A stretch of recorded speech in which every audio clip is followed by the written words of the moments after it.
my channel, Welding LLC.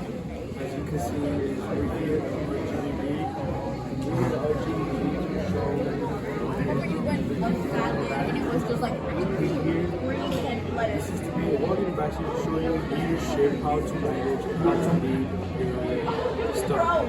As you can see, as we have our poetry, we're making monkey bar swings for elementary schools. As you can see right here, we are showing, giving tours from the middle schools, what it is to be in a welding shop, giving them tours at the CTE Daughter High School of Welding. As you can see, take a look.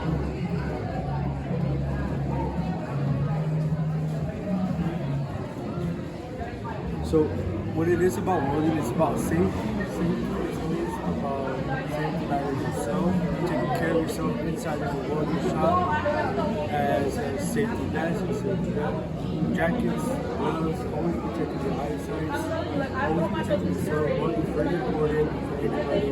Safety is real important for the entire world, for your own personal body. So, taking welding class, you can get an STC for college welding.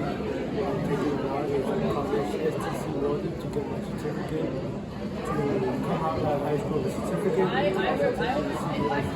Welding, and CDL training. I can't talk to you like this. We were. That was all us. Next week, the person is going to go, they're going to give us a tour of the job site, we're going to have jobs there, applications, stuff like that. I want to give a big thanks for watching the video. I'm happy to comment on the subscribers.